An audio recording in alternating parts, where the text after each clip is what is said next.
Ɗaruruwan 'yan kasuwar abinci masu sayan abinci su adana in yayi tsada su sayar, har ma da wasu manoma masu noman abincin sun koka akan karewar farashin abinci a arewacin Najeriya.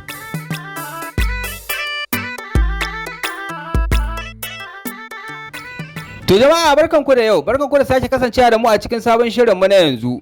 Amma fa muna neman alfarma idan yau ka fara halartar wannan tashar tamu mai suna Farko TV, to kai muna subscribing sannan kai liking don karfafa mana gwiwa mu ci gaba da kawo muku labarai na gaskiya da gaskiya a cikin lokacin su.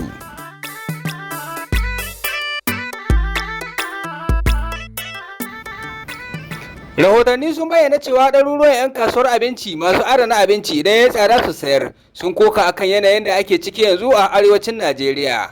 Abinci dai tun farkon wannan wata ya ci gaba da sauka, farashinsa yana dawowa ƙasa, abinda bai ma mafi yawan 'yan kasuwa ba masu adana abinci daɗi. Kayayyakin abincin da ke yanke farashi yana dawowa ƙasa a arewacin Najeriya sun haɗa da shinkafa, gero har ma da masara da sauran nau'ukan kayayyakin abincin da ake nomawa. 'Yan kasuwar sun ce ba su zata ba su kuma yi tsammani ba cewa abinci zai kare a daidai wannan lokaci, kasancewar sabon abinci bai fito daga gonaki ba aka kawo shi kasuwa. Su ma manoma ba a bar su a baya ba wurin kokawa da wannan yankewar farashin abinci da aka samu a arewacin Najeriya, inda suka ce abubuwan da suka noma ba dole ma su mayar da kuɗaɗen da suka kashe ba a yayin noman su.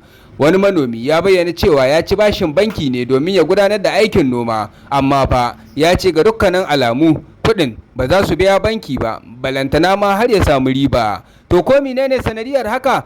Ta wannan dalili ne muka zanta da Alhaji Aminu wanda ya fayyace mana gaskiya. An samu sauƙin farashin abinci ne sanadiyar abincin da aka samu a waccan damanar ta bara, shi yasa yanzu bana kuma abincin ya yi sauƙi sosai.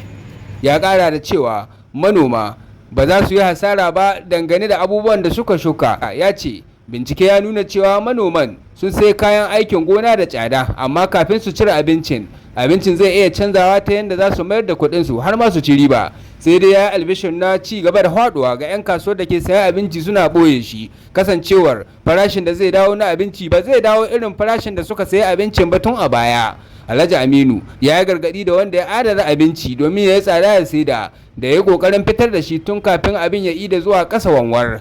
Da wannan muka zo ƙarshen wannan shirin namu na yanzu, amma fa muna neman alfarmar subscribing da kuma liking domin ƙarfafa mana gwiwa mu ci gaba da kawo muku labaran gaskiya da gaskiya daga nan Farko TV.